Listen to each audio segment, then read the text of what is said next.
Hello. I used to hitch lifts all over the place when I was young. It seemed an acceptable way of getting around. It seems less so these days, and I wouldn't recommend it to anyone. After all, you never know who you might get into a car with.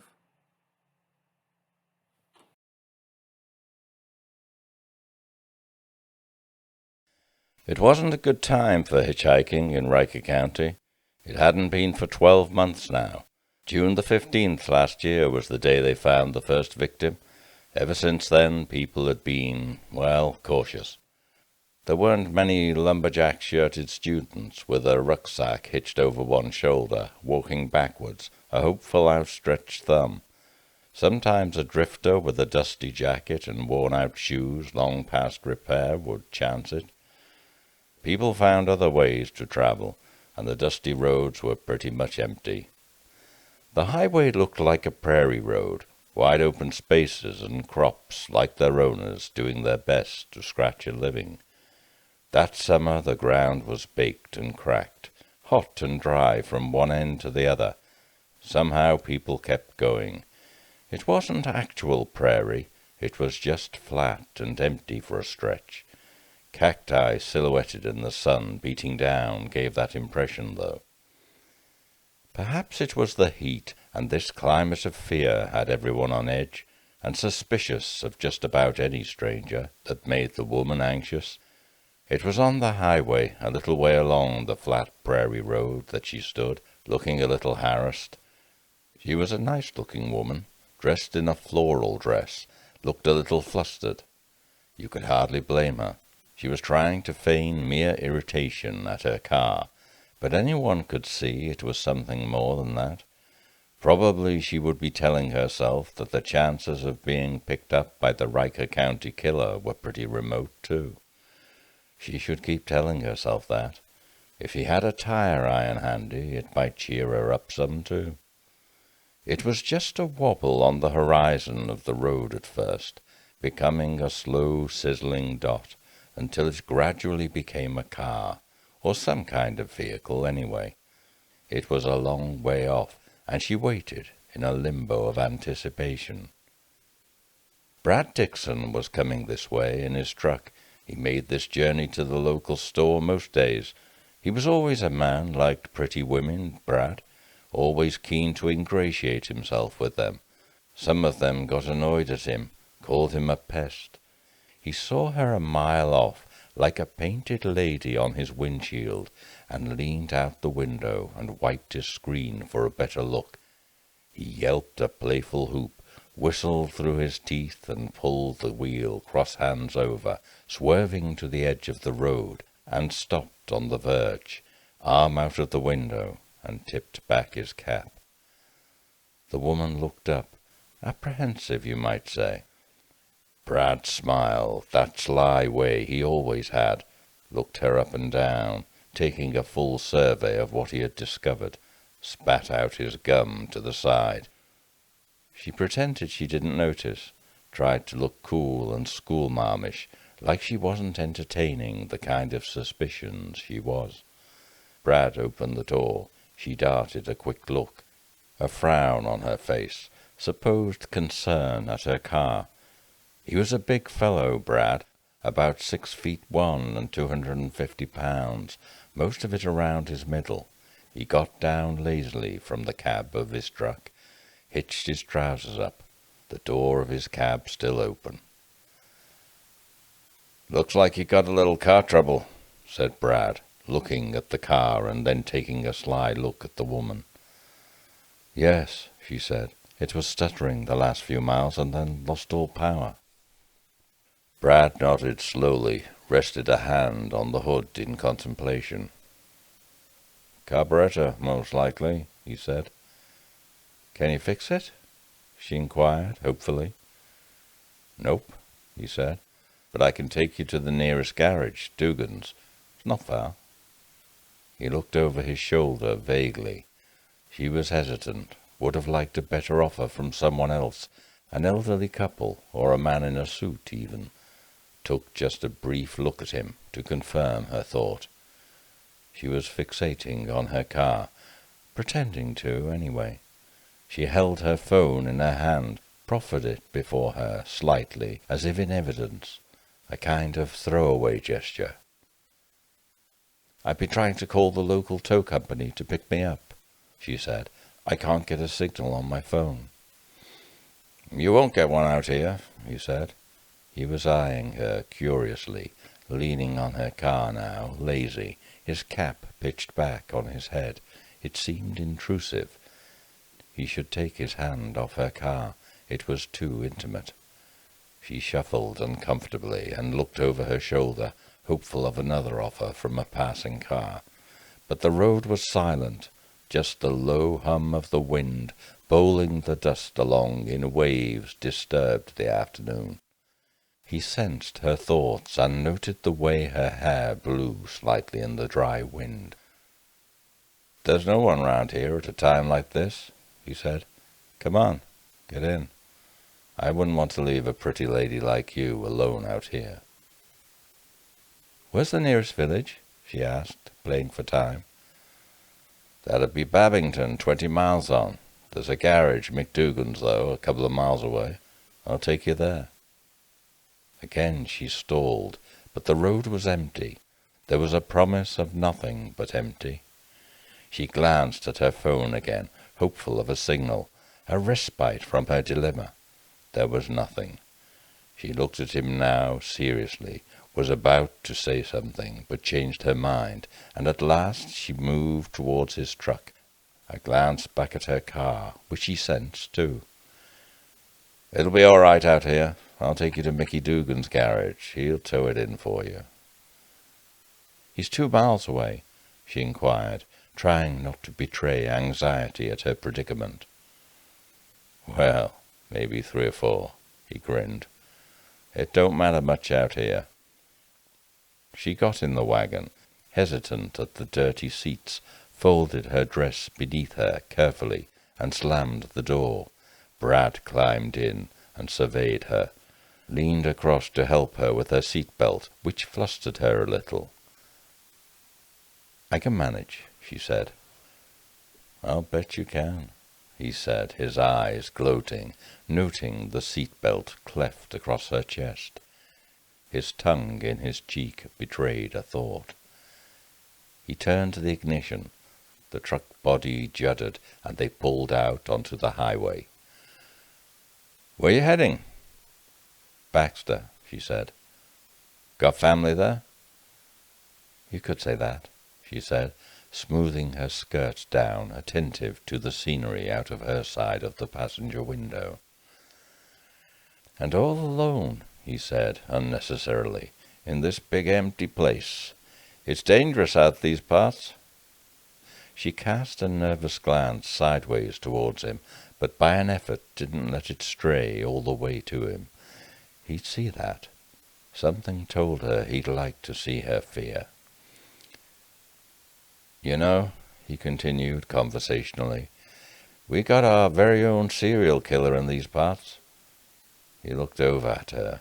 She was pretty and out of place in his dirty truck. "Oh, yes," she said politely, and made an effort to distract him. "Is this place very far away?" He turned and looked at her curiously, sensed her discomfort, and yes, her fear. She wondered again if he liked it. "No, not far," he said. He was looking at her again. "I probably could have walked as it's on the highway," she said. "Keep him talking, stop the thoughts leading anywhere." She darted her head about, taking in the scenery. There wasn't much to see. He glanced at her high heels. "You could do that," he agreed. "But like I said, there's a killer in these parts. It's no place to be alone for a good-looking woman like you." She was attending to something in her bag. They drove on. The sun was beating down. Occasionally a truck passed, and she looked towards it, as if in possible hope of rescue. She closed her bag shut, a quiet snap, clutched it to her nervously. Brad Dixon glanced down at it. "You got the crown jewels in there or something?" He laughed. There was something disparaging in his tone, and then, after a pause, he said, "You're safe with me." She noticed a coil of rope on the floor in the footwell, and he saw her look, hesitated a moment, and said, "That rope yours?" "No," she answered shortly, glanced away, and, in spite of herself, at him. A worried look. He didn't miss it. "I thought it must have rolled out of your bag there," he said. Still that grin, which had something of lascivious menace about it, was on his face. Was he teasing her? Yes, he was. "It did not," she said, with withering certainty, moved it with her foot, contemptuous, to disassociate herself from it. "Well, then, I guess it must be mine. I usually carry a few necessities with me when I'm traveling. Never know when you might need 'em. I got a deer gun in the back, too, just in case." He jerked his head backwards by way of indication. "Never know when you might hit something or happen on something on the road. I can quarter a deer, skin and gut it there and then, and haul it into the back here. Always keep my knife razor sharp." He gave her a little smile. He looked like a friendly dope most of the time, with just a hint of madness there, and a certain crafty intelligence in his eyes. Perhaps she shouldn't try to keep him talking, just keep quiet. She was looking out of the window, ignoring him, steadfastly studying the flat, open land. "Mind ever turn on the radio?" "Not at all," she said, reining unconcern, as calm as she could. He pressed a button on the dash with a large, dirty forefinger, too big for the button, its nails stunted and black-lined with grime. Some music played for a few seconds, and he returned his hand to the wheel, satisfied, drummed his fat fingers nimbly on the wheel's edge. The music seemed to relieve the tension for a while, but then it stopped, and a message came from the announcer. "People are warning hitchhikers in Riker County not to accept rides from strangers, following the spate of killings that have occurred in recent months. They are warning folk to be on the lookout for—" The big driver leaned forward and pressed the button quickly. He seemed in a hurry. Changed the channel. She looked at him, furtive in alarm. He turned to her. "Don't want to hear any of that stuff," he grinned, not unpleasantly. But his teeth are bad, stained with nicotine and black coffee. He hasn't shaved in 3 days. He's wearing a red baseball cap. She doesn't want to tell him she's a Democrat. "Don't see many vehicles on the road out this way," he comments. "This serial killer stuff has got folks spooked." "No, I can see," she says. "You been this way before?" "No, just visiting friends," she says simply. She wants to keep information minimal. "There's good people in Baxter," he observes. She doesn't quarrel with this observation, doesn't comment at all. She now wants to restrict all meaningful communication and bring it to a termination as soon as possible. "My name's Brad," he tells her. "Oh," she says simply. "How far now?" Conversationally, a deft change of subject.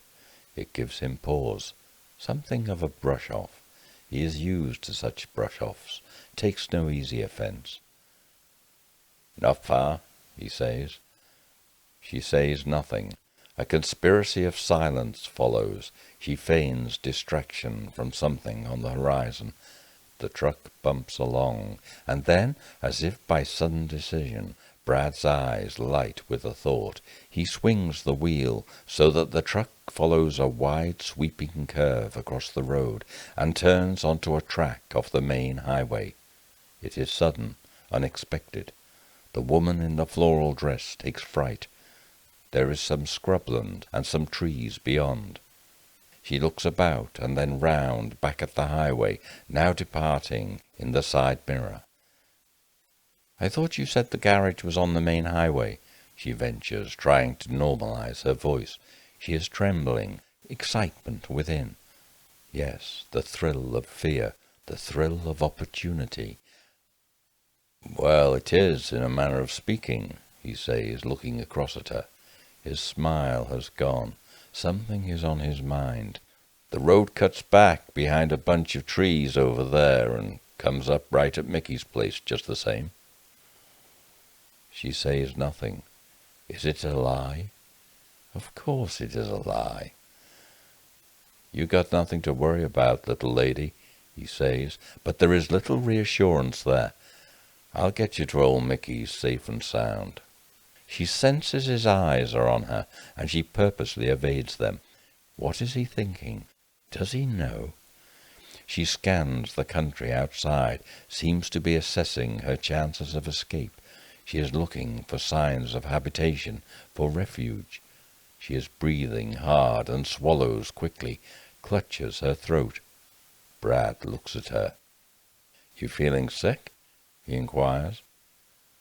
Please pull over here, she says, breathless in distress. Why? He seems surprised. We're almost there. No, I feel sick, she says urgently. His eyes narrow. There is a look of what? Cruelty there, menace, suspicion perhaps, as if the mask of the great dumb loafing truck driver has been torn away. There is a rage dancing in his eyes, something malevolent. You stay put, he says. He's puzzled. Something tells him he's lost control of the situation. I'm going to be sick, she cries. She jerks slightly, as if to dry retch, clutches at the dash. He hesitates a moment, his teeth now showing, and curses under his breath, hauls on the wheel, pulls over sharp at a depression by the side of the road. It is more of a track, really, a kind of hollowed-out area near some trees and scrubland, and she opens the door and jumps down. Brad hauls on the handbrake and jumps down from the cab. For a man of his size and girth he moves quickly, like a 250-pound dancing bear, as quick in the scrubland he's after her. It was night now. The stars were clear and bright in the southern sky. A full moon lit the Riker County scrubland. A car and an ambulance were visible from the highway, their lights on. Sheriff Abe Cody saw the lights as he drove along towards McDougan's. He pulled over quickly and stopped near the dip in the track. He got out of his car with decision, tipped his hat back on his head, and placed a hand of resignation on his hip. "Ah, hell," he said, surveying the scene from his open door, then slammed it shut. He walked over to the place where his deputy, Fulton, stood over a lifeless corpse. Fulton looked at the sheriff expectantly. "Well," he said, surveying the staring eyes whose last sight on earth had been their killer. "Been some hours, I'd say." "Yep," said Sheriff Cody. "Looks like another one," said Fulton. "Yep, another one for sure," said the sheriff. "Never stood a chance," pined the deputy. "Looks like the Riker County killer struck again." "Oh, yes, sir," the sheriff said. "It has all the hallmarks. The M.O., you might say. Killed like a steer on the highway. Probably hit first and stunned, same as the others. Then gutted. I expect we'll find the heart is missing." "Makes you wonder what sort of a person would do such a thing," said Fulton. The sheriff just nodded his agreement. He turned as the sound of a car was heard, and watched as it pulled up nearby. "Ah, hell," said the sheriff again. "Reporters are here. I'll go and talk to them. See none of them get back here." Sheriff Cody took a last look down at the lifeless 250-pound figure of Brad Dixon and shook his head. Of all the people who'd fall victim to this woman, Brad would be the one. Probably thought he was onto a sure thing. "Yeah, that's how he was. It's a shame," said Deputy Fulton. It's a damn shame." As the sheriff reached the reporters congregating eagerly 50 yards away, he could see the same old familiar faces were out in force. He sighed. They were just trying to make a living, he guessed. "Okay, folks, there's nothing I can tell you. I'll give you a statement later, in about an hour back at the office." "Can you tell us who it is? Is it a murder?" asked Jim Wexler of the Star. "No, I can't. We'll know more after an autopsy." "Sheriff, is it the Riker County killer?" asked Joan Stepner of the Southern Daily. "Now you know better than that, Miss Stepner," said the sheriff reproachfully. "Well, you could at least give us something," she pleaded. The sheriff paused, his hands on his hips. He liked the woman.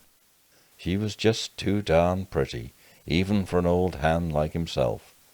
He thought carefully and said, "Let's just say we're working on the assumption that this is not the first killing of this kind in these parts," he said carefully. A murmur went round among the reporters. Jim Wexler gave a low whistle and scribbled furiously in a small black notebook. "Thank you, Sheriff," said Joan Stepner. She nodded slowly in dim comprehension. She had a loose coat on against the chill of the evening, and a nice dress on beneath it. "That's a pretty dress, Miss Stepner," said the sheriff. "Makes you look a little like a painted lady butterfly."